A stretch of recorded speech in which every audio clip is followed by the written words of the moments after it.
hadirin dan hadirat yang dirahmati Allah, yang dirahmati oleh Allah Subhanahu wa taala.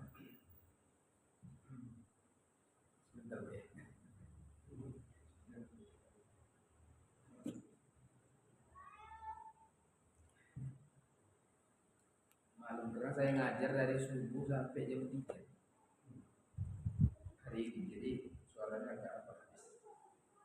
Dari ba'dal fajar ila sa'ah tsalitsah zuhur. Jadi saya ngajar dari jam 6 kurang habis sholat subuh sampai jam 3 tadi. Jadi suaranya gila. Segala puji hanya milik Allah, salawat dan salam kepada Rasulullah sallallahu alaihi wasallam. Kita lanjutkan kajian kita masih pada tafsir surah Al-Fatihah dan kita masih masuk dalam ayat pertama atau bukan ayat pertama ya, itu istilah sudah kita bahas, yaitu pada kata Bismillahirrahmanirrahim. Pada pertemuan yang lalu sudah kita singgung tentang bacaan-bacaan. Maksudnya semua kita membaca, ya. Tetapi yang membedakan kita adalah di antara kita ini cara membacanya. Selain apa yang dibaca juga cara membacanya. Bahkan dengan turunnya Al-Quran itu sedikit dirubah pemahaman kita tentang membaca. Awalnya sebelum diturunkannya Al-Quran, membaca itu dipahami dengan merubah tulisan menjadi suara, ya. Itu yang dipahami orang. Membaca itu bila kita melihat tulisan lalu kita ubah dia menjadi suara atau bunyi. Itu kan membaca, ya. Seperti yang kita contohkan pada pertemuan yang lalu, misalnya di papan tulis kita ini ada bacaan, ya. Tulisan maksudnya kalau kita baca berarti kita rubah huruf-huruf itu menjadi bunyi. Sehingga di anggapan kebanyakan orang membaca itu harus melihat dan dia harus bisa membaca. Berarti orang yang membaca itu harus pintar, dalam artian jangan buta huruf, kan begitu? Itulah disebut dengan ummi. Ummi itu bermakna la yaqra wa la yaktub. Ummiyun bukan ummi. Kalau ummi kan ibu saya jadinya. Ummiyun ada tasydidnya. Ummiyun itu bermakna la yaqra wa la yaktub. Dia tidak bisa membaca dan tidak bisa menulis. Berarti bahasa lainnya buta huruf. Jadi orang yang buta huruf itu pasti nggak bisa membaca. Tapi dengan diturunkannya Al-Quran dirubah pemahaman tentang membaca. Jadi membaca itu tidak mesti melihat tulisan. Dan orang membaca itu bisa membaca walaupun buta huruf. Caranya bagaimana? Caranya ditalkinkan kepadanya bacaan-bacaan lalu dia mengulanginya. Kalau dia sudah hafal bisa dia ulangi dengan menyebutkannya melalui hafalannya, itu juga disebut dengan membaca. Itulah keistimewaan Al-Quran. Sehingga yang buta huruf pun bisa membaca Al-Quran. Buktinya siapa yang buta huruf? Nabiuna Muhammad sallallahu alaihi wasallam. Nabi kita Muhammad sallallahu alaihi wasallam, beliau itu ummiyun. Dalam Al-Quran juga disebutkan itu. Ya, dalam surah Al-Jumu'ah itu ya ada kata al-ummi itu ya. Nah, itu bermakna la yaqra wa la yaktub. Rasulullah itu tidak bisa membaca dan menulis. Tapi bisakah beliau membaca Al-Quran? Bisa. Untuk itu jangan putus asa. Jangan merasa rendah hati dan rendah diri. Maksudnya rendah diri, merasa menganggap dia ini gimana ya gitu. Tidak, yang tidak bisa membaca pun bisa membaca Al-Quran. Dengan cara apa? Ditalkinkan, ya, diajari lalu dia hafal, lalu dia baca, berarti dia bisa membaca Al-Quran. Nah, jadi itu menunjukkan bahwasanya pemahaman tentang membaca itu harus kita rubah juga. Karena begitu asalnya diturunkan Al-Quran begitu. Untuk itu kalau kita mau membaca Al-Quran dimanapun bisa tidak? Bisa. tidak mesti melihat mushaf kan? Ini namanya mushaf, bahasa Arabnya mushaf namanya. Lembaran-lembaran yang ada di dalamnya Al-Quran namanya mushaf. Bahasa Arabnya mushaf. Jadi orang Arab bilangnya mushaf, ini bukan Al-Quran. Al-Quran itu isinya. Kalau lembaran-lembaran ini disebut dengan mushaf. Atau bahasa lainnya Alkitab. Nah, tapi kalau dibilang Alkitab nanti kalau di Indonesia maknanya sudah miring ya. Sudah larinya kemana itu? Bible atau Injil. Padahal nama lain dari Al-Quran itu adalah Alkitab. Bahkan itu ada pada surah Al-Baqarah ya, ayat kedua kan. Setelah alif lam. Nah, itu sudah kita jelaskan. Nah, jadi dari sini nanti kita insya Allah bisa membaca Al-Quran dimanapun dan kapanpun kita berada. Syaratnya apa? Apa? Minimal ini sebagai anjuran, minimal juz 30 kita hafal. Minimal. Dari apa? Dari surah dari surah apa?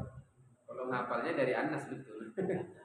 Dari surah An-Naba maksudnya. Amma yatasa'alun. Tapi kami kan sudah tua Pak Ustaz. Kalau disuruh ngapal lagi mana lah mampu. Jawabannya mampu tidak mampu. Mampu asal mau. Bisa. Caranya apa? Jangan dihafal. Didengarkan aja tiap hari pasti hafal. Metode menghafal yang terbaik kata ulama, afdalu turuqin lil hifzi, kata ulama, metode yang paling baik menghafal itu apa? Kasratut tikrar, dengan banyak mengulang. Jadi tidak harus menghafal itu, atau metode menghafal itu bukan sekali, 2 kali, 3 baca lalu ditutup baru dihafal, tidak begitu. Itu termasuk kekeliruan. Dibaca saja sambil melihat, misalnya kalau kita sudah bisa membaca, atau kalau nggak bisa membaca, dengar saja berulang-ulang, pasti hafal. Gitu dia. Karena hafal itu dikarenakan apa?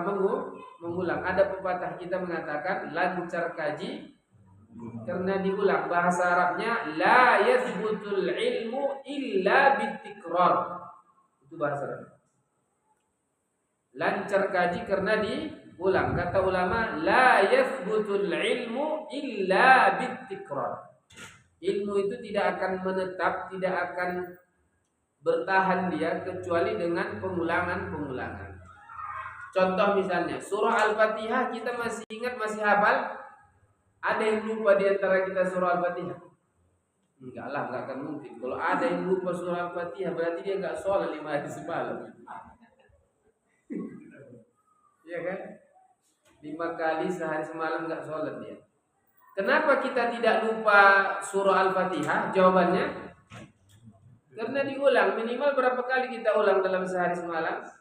17 kan? Karena 17 rakaat kan? Untuk itu kata ulama, para ulama kita nasihat-nasihatnya, menghafal Al-Quran itu metodenya seperti metode Al-Fatihah, yaitu dengan banyak ulang. Contoh misalnya anak kita tes saja, cucu lah, bukan hanya anak juga, karena kan bapak-bapak yang sudah tua kan gak punya anak lagi ya kan. Palingan cucu lah yang sering bersama. Misalnya kalau 1 pekan saja kita bersama cucu kita, misalnya kita dengarkan dia surah Ad-Duha atau Ad-Duha itu 1 pekan itu yang kita dengarkan, baik dari mulut kita atau dari MP3 yang kita perdengarkan, seperti ada speaker kita di rumah begitu ya. Ya, itu seminggu hafal mereka itu aja diulangi. Apalagi kalau juga 5 kali sehari. Pasti apa? Jadi masalahnya anak kita itu bukan dia nggak mampu menghafal Quran, tapi lingkungannya yang tidak membentuknya. Anak kita semua mampu untuk menghafal Quran, bahkan sampai yang cacat pun mampu kok. Coba ada buktinya kan? Iya, itu menunjukkan Al-Quran itu mukjizat. mampu dihafal walaupun sampai orang yang kekurangan. Begitu. Jadi tidak sedikit juga orang-orang yang sudah tua bisa hafal 30 juz. Kenapa? Karena memang butuh pengulangan saja. Butuh banyak waktu bersama dengan Al-Quran. Apalagi zaman sekarang kan canggih, ada handphonenya kan, bisa diinstal bahkan dengan berbagai macam qori sesuai selera kita. Allah. Sekarang kan, kalau tidak mengerti boleh ditanya sama anaknya, sama apa aja kan, menantunya atau sama cucu. Mama saya, ibu saya itu baru beberapa tahun ini pakai handphone Android, ya, smartphone maksudnya ya. Anak-anaknya nggak ada yang bisa ngajarin, tapi yang bisa ngajarin istri saya. Istri saya bisa ngajarin mama saya, mak caranya begitu, bisa diajarin. Sehingga apa? Sehingga betul-betul dimanfaatkan untuk apa? Untuk menambah ilmu begitu. Ya kan kadang ada orang tua yang apa kan, memang masalah handphone ini kan ya udahlah, udah tua punya ngapain lagi itu kan. Tapi sebenarnya itu bisa menambah ilmu kita, gitu kan, tahsin kita, hafalan kita, kalau yang digunakan itu aplikasi-aplikasi yang membantu itu. Begitu. Jadi yang jelas apa? Bisa kita menghafal dengan syarat dengarkan saja banyak-banyak atau baca aja banyak-banyak, insya Allah hafal. Dan kita juga sudah banyak pengalamannya di lapangan, bagaimana orang yang usia 60 tahun, 63 tahun mampu kita buat hafal juz 30 ini. Apa 30? Juz 30. Minimal dia hafal. Begitu ya.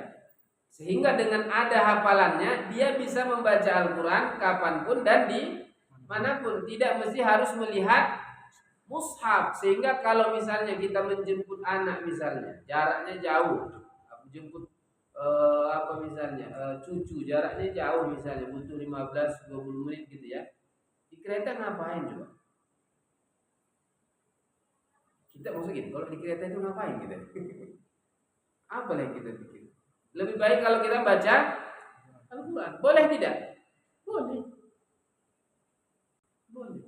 Itu kita manfaatkan seperti itu. Manfaatkan. Kalau saya di kereta, apalagi dari rumah saya kemari, itu kan 1 jam lah kalau sepeda motor kan. Kurang lebih gitu lah, 50 menit sampai 60 menit. Apalagi tadi kan macet ya. Tapi habis hajat baru sampai saya di sini kan. Hajat pas lapas terakhir baru sampai sini, karena di situ macet.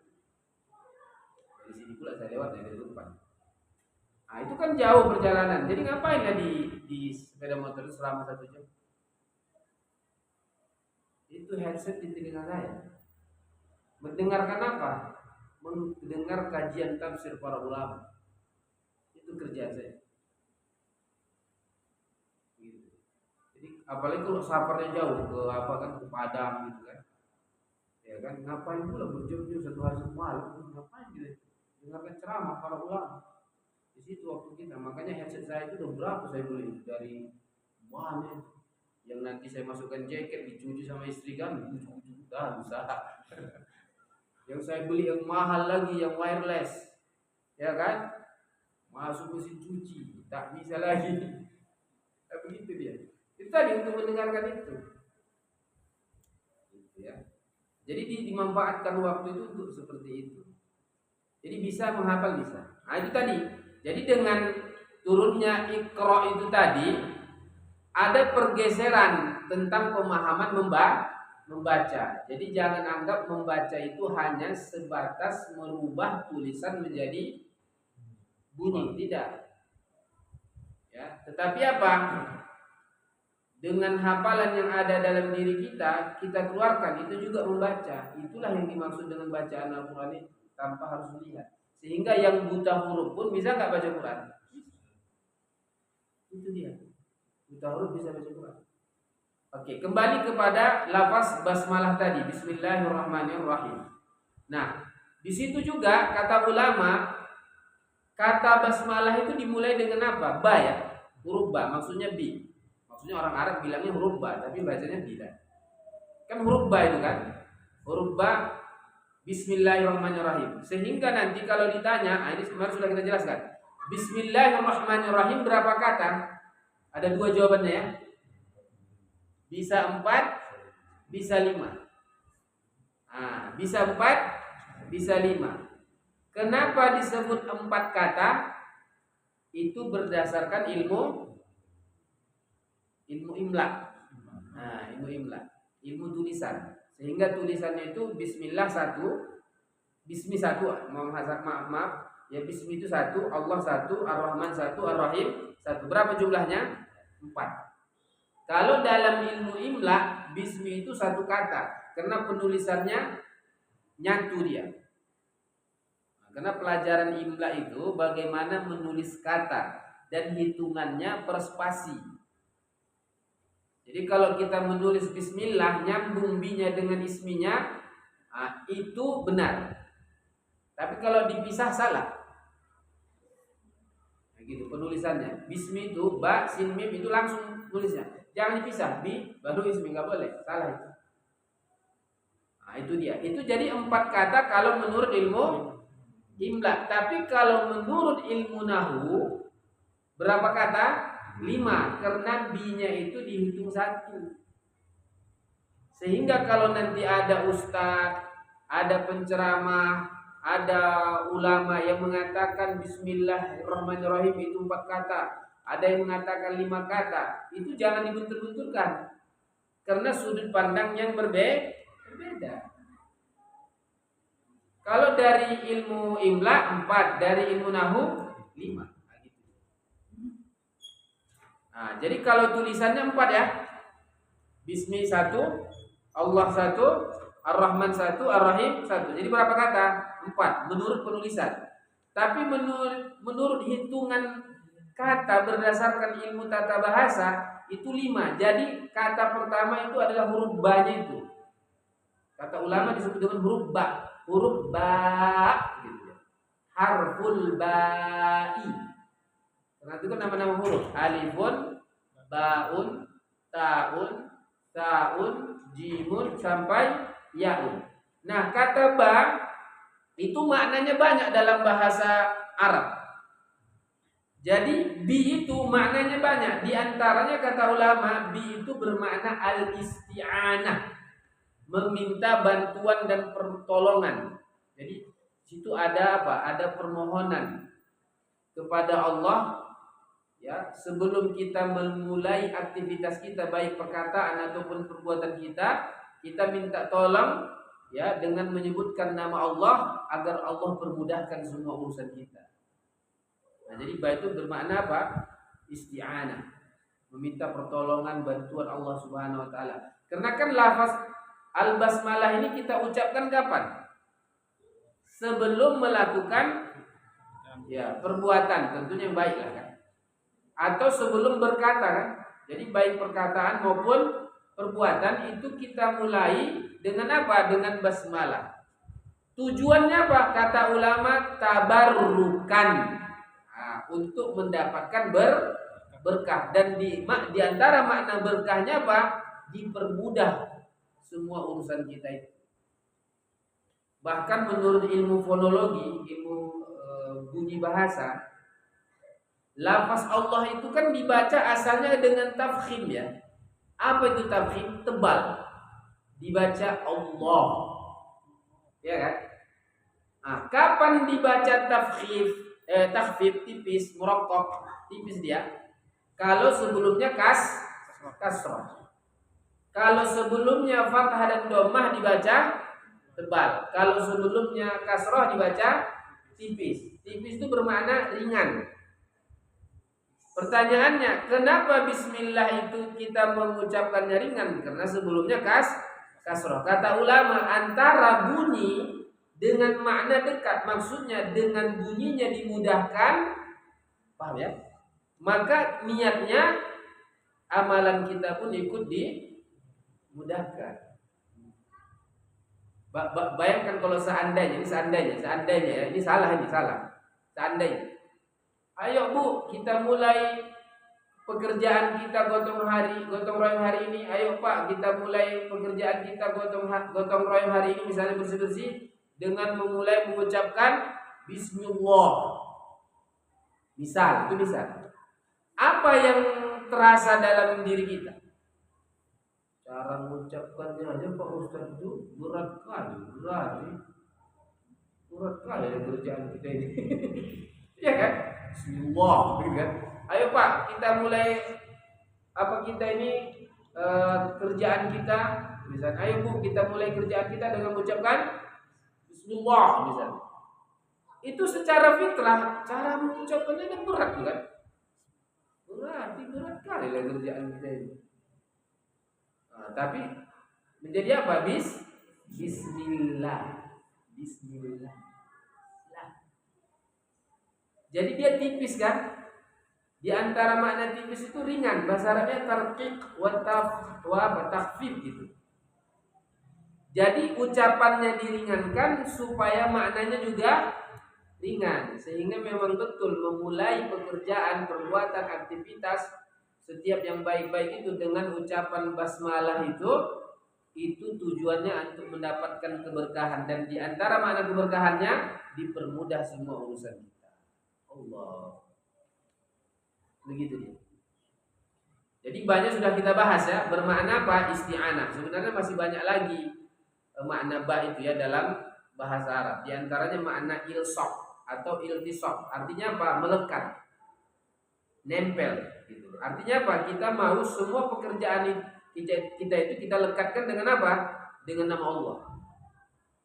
Bisa juga bermakna sababiyah. Maksudnya hanya dengan sebab bantuan Allah lah semua pekerjaan itu akan dimudahkan. Jadi kita cukupkan itu aja maknanya dulu ya. Oke. Kemudian asalnya itu bismillah itu asalnya ada ismunnya itu ya. Maksudnya nama bahasa Arabnya ismun. Lalu begitu digabung dengan ba itu dibaca bismi. Asalnya bismi. Hamzahnya dihapus karena dia hamzah wasol.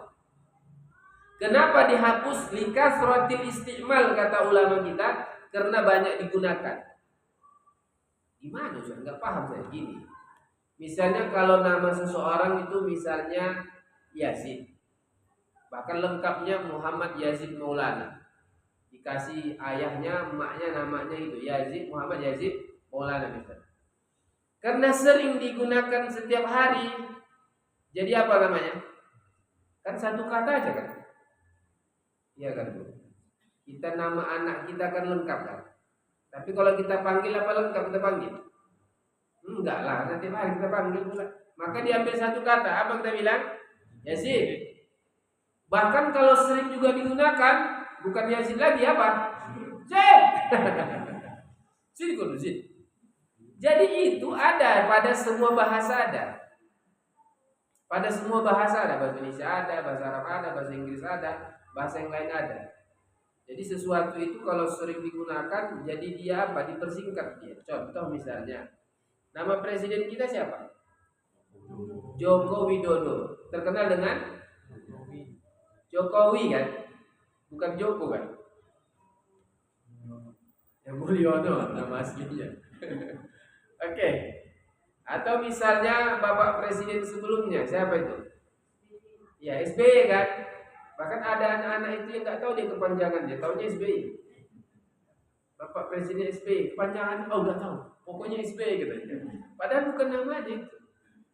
Bahkan yang uniknya wakil presidennya, baik wakil presiden Jokowi pertama atau wakil presidennya SBY yang pertama. Siapa namanya? JK singkatannya. Bayangkan JK bukan YK kan? Padahal kalau dipanjangkan Yusuf Kala. Kenapa enggak Yusuf Kala? Karena itu ejaan lama. Karena beliau tahun berapa lahirnya? Karena dulu ejaan lama Y itu lambangnya apa? J kan? Misalnya kalau yang apa tulisannya dejang ya kan? Ya kan, Dejam gitu kan, tulisan ejaan lama itu Dejam. Kemudian kalau Soekarno tulisannya Soekarno, Soeharto juga gitu, Soeharto. Itu ejaan lama, bacanya tetap Su, bukan Soe bacanya. Tapi anak-anak kita sekarang kalau nampak tulisan itu dibacanya apa? Soekarno, bukan, nah itu bacanya Soekarno. Itu So. Maksudnya itu ejaan lama. Nah, jadi ada ejaan yang disempurnakan. EY dinamanya kan, ejaan yang disempurnakan. Di antaranya lambang U yang asalnya OE, dua lambang menjadi satu, jadi U saja kan. Nah, gitu. Jadi itu di kasratil isti'mal karena banyak digunakan. Maka bismillah tuh karena banyak digunakan alifnya dihapus. Jadi bismi gitu. Lain halnya kalau ayat yang pertama turun. Apa ayat yang pertama turun? Iqra bismi rabbikal ladzi khalaq. Pertanyaannya ada enggak alifnya? Ada. Bismi rabbika ada alifnya, setelah banyak ada alifnya. Tapi kalau bismillah ada alifnya? Tidak. Tidak ada alifnya. Gitu ya. Cara penulisannya begitu. Jadi kalau ada yang menulis bismillah ada alifnya itu termasuk dianggap kekeliruan. Ya. Nah, asalnya ismun itu dari kata apa, Ustaz? Kata ulama, para ulama ada yang memandangnya kata ismun itu asalnya dari kata wasmun, dari wasama yasimu wasman jadi isman, yang bermakna tanda. Jadi nama itu kenapa diberi nama sesuatu untuk menandai? Makanya al-ismu bermakna al-alamah, tanda. Makanya kalau kita punya anak misalnya 3, gimana membedakannya? Harus ditandai. Cara cepat menandainya kasih nama. Makanya barang yang diproduksi itu wajib ada nama. Bahkan ada model-model lagi itu kan, ada angka-angka lagi dia kalau banyak kali produksi. Nah, itu bermakna isim, jadi tanda. Kemudian kata ulama juga bermakna ulu. Jadi ismun itu dari kata sama yasmu sumu yang bermakna ulu, artinya tinggi. Nah, lalu pertanyaannya, kenapa nama itu dari kata tinggi? Iya, karena orang kalau ingin meninggikan seseorang, dia baik. Maksudnya gini, kalau kita menghormati seseorang, kita apa biasanya? Kita sebutkan namanya, bahkan kita kasih nama baru kan? Yalah, kalau misalnya orang yang belajar terus belajar, sarjana 1 selesai, 2 selesai, 3 selesai, ada nggak namanya itu? Ada. Mungkin pertama masih sarjana 1 disebut SPDI atau SAG atau apa. Lalu nanti kalau S2 magister, kalau S3 doktor dan seterusnya. Jadi itu tanda penghormatan. Jadi nama itu diberikan sebagai menghormati. Makanya kadang kita tidak manggil nama seseorang kan untuk menghormatinya kan. Ya kan? Kita panggil namanya. Mana ada dia. Misalnya Pak Haji, nama aslinya siapa? Namanya Pak Usman itu kan. Nah, kita bilang kalau Usman aja kan kurang sopan ya. Caranya apa? Diberi nama yang lain biasanya. Ya kan? Gitu dia. Tapi namanya sendiri itu sudah penghormatan bagi dirinya. Tapi dalam bentuk sapaan ya tergantung siapa yang nyapa. Ya kalau di bawahannya nggak mungkin nyebutkan nama. Dan orang Arab untuk menghormati seseorang itu,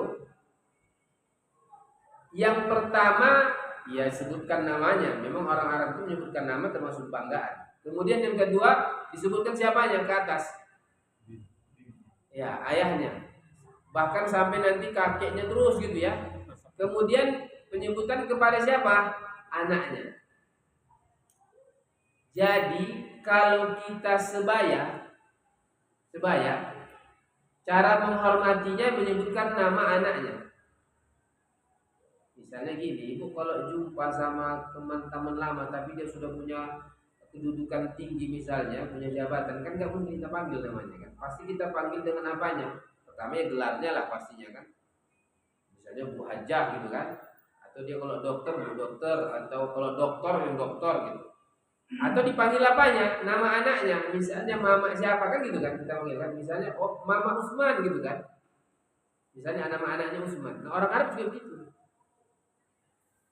Gitu. Makanya itu pernah terjadi pada zaman Ali bin Abi Thalib radhiyallahu anhu. Ketika Ali bin Abi Thalib radhiyallahu anhu menjadi khalifah, beliau itu punya sengketa dengan orang Yahudi. Masalah baju perang. Jadi Ali bin Abi Thalib itu ketika melakukan perjalanan, baju perangnya jatuh. Nggak tahu beliau. Pokoknya kehilangan, diambil sama orang Yahudi. Diambil sama siapa? Orang Yahudi. Orang Yahudi ngambilnya.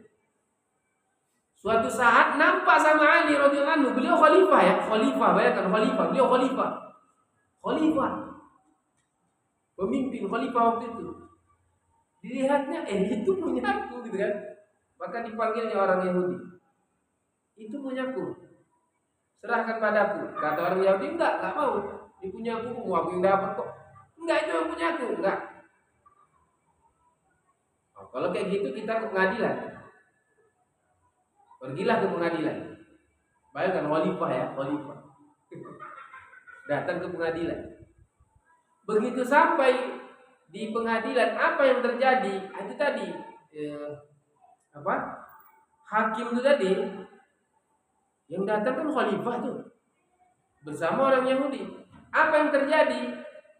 Untuk menghormatinya, dipanggilnya lah Ali bin Abi Thalib itu bukan dengan nama, tapi dengan nama anaknya sebagai penghormatan. Dia bilang tafaddal ya Abul Hasan, karena kan nama anak Ali bin Abi Thalib pertama siapa? Hasan kan? Tafaddal ya Abul Hasan. Lalu dipanggilnya orang Yahudi dengan namanya. Oh, ternyata marah di situ Ali bin Abi Thalib. Kalau bahasa Medannya begini. Bahasa Medannya. Kau gitu ya. Cara manggilmu aja udah gak adil. Kamu memanggil aku dengan penghormatan, memanggil anakku, sedangkan engkau manggil dia dengan namanya. Ini aja udah gak adil, gak betul kau jadi hakim, gak cocok kau, gak betul kau. Manggil aja udah salah nih.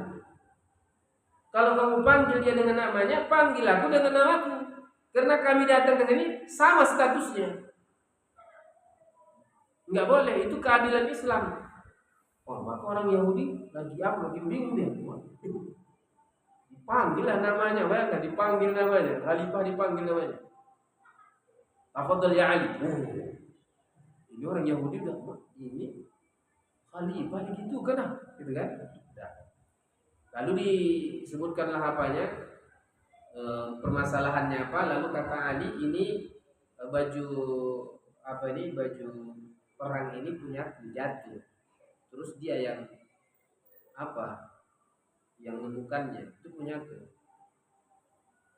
Terus kata orang Yahudi, apa dalilnya, apa buktinya? Ya Ali nggak punya dalil, nggak punya bukti, nggak punya apa gitu. Dia bilang ada anakku katanya. Kata Ali radhiyallahu anhu, anakku ada. Siapa? Hasan. Dipanggillah Hasan bin Ali radhiyallahu anhu datang. Begitu Hasan datang bersaksi, iya itu punya ayahku.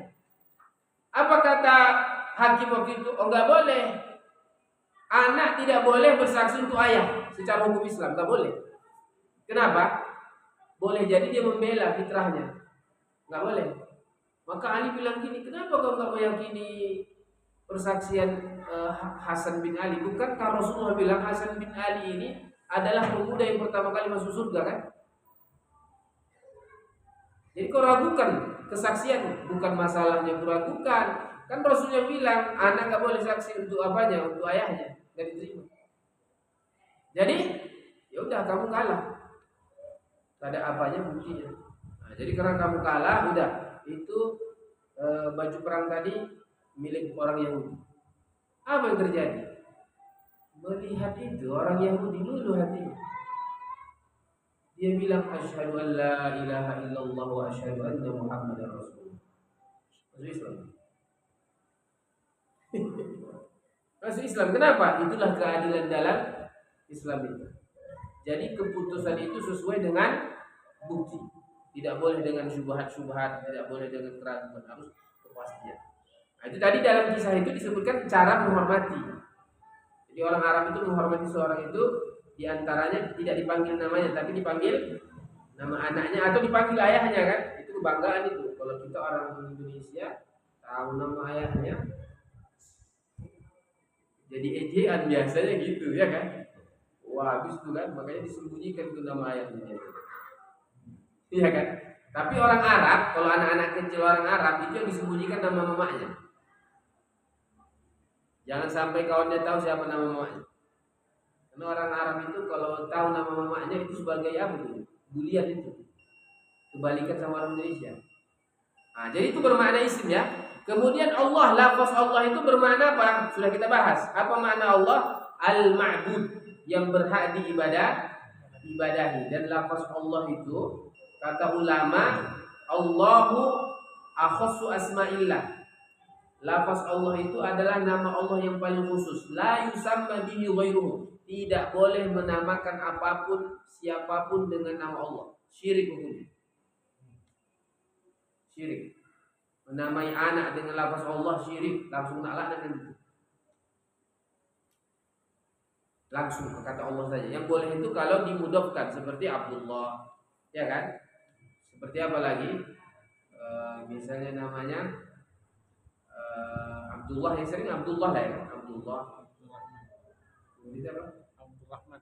Ya, Abdurrahman jelas. Abdurrahman. Nah, itu ya. Kemudian kata Ar-Rahman, Ar-Rahim, kata ulama Ar-Rahman itu bermakna apa?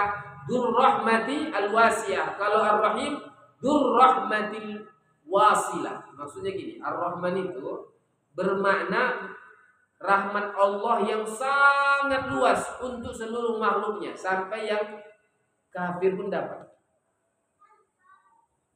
Sampai yang kafir pun dapat, yang bandal-bandal pun dapat di dunia. Tapi kalau di akhirat, Rahman itu hanya milik orang yang beriman. Sedangkan orang kafir enggak, udah putus rahmat Allah. Sehingga Rahim itu khusus untuk orang yang beriman. Begitu ya. Maksudnya gini, orang-orang yang kafir yang bermaksiat itu, kan dia bisa bermaksiat itu kan karena izin Allah, ada rezeki dari Allah gitu. Betul kan? Berarti kan termasuk rahmat Allah Subhanahu wa taala. Kalau tidak, mana bisa dia melakukan itu? Nah, untuk itu rahmat Allah itu sangat luas. Rahmat Allah sangat luas. Kalau ditanya misalnya sebagai penutup, laki-laki dan perempuan siapa yang paling banyak rahmatnya? Antara laki-laki dan perempuan. Maksudnya yang merasa kasihan, memberikan rasa kasih yang paling tinggi laki-laki atau perempuan? Perempuan. Kenapa? Dalam hadis yang disebut, karena kata rahmah itu asalnya dari kata rahima yarhamu rahim. Bahasa Indonesianya rahim jadi apa? Rahim. Oke, rahim di mana adanya? Perempuan. Makanya perempuan itu lebih banyak rasa kasih sayangnya karena ada rahim di dalam dirinya. Untuk itu kata ulama, kalau ada perempuan yang sudah lama menikah tidak punya anak, maka harus diperbaiki apanya? Rahimnya kan? Betul kan? Nah, kata ulama, perbaiki rahimnya secara kedokteran dan perbaiki rahimnya secara sosial. Paham maksudnya? Paham maksudnya?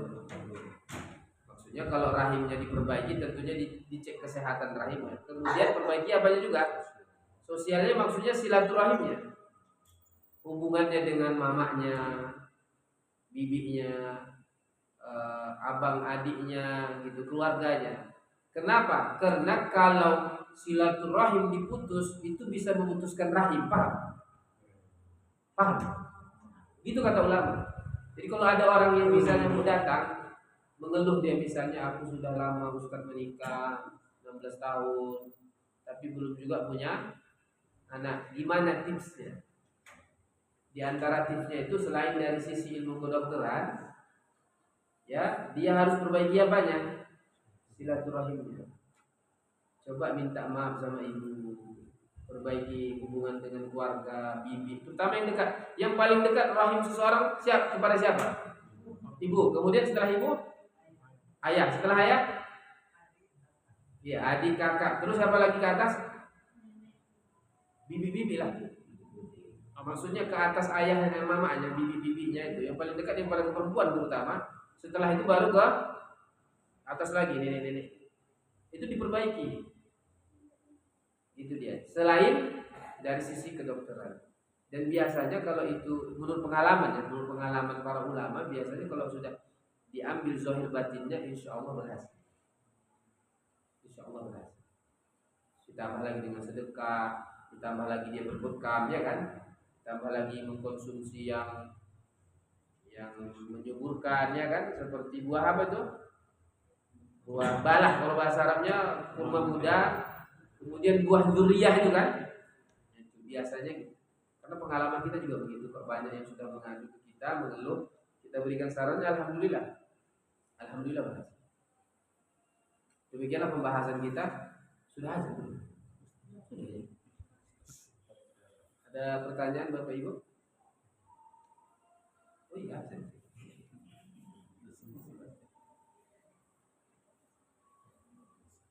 oke, kita cukupkan, kita tutup dengan doa kafaratul majelis. Subhanallah wa bihamdihi. Assalamualaikum.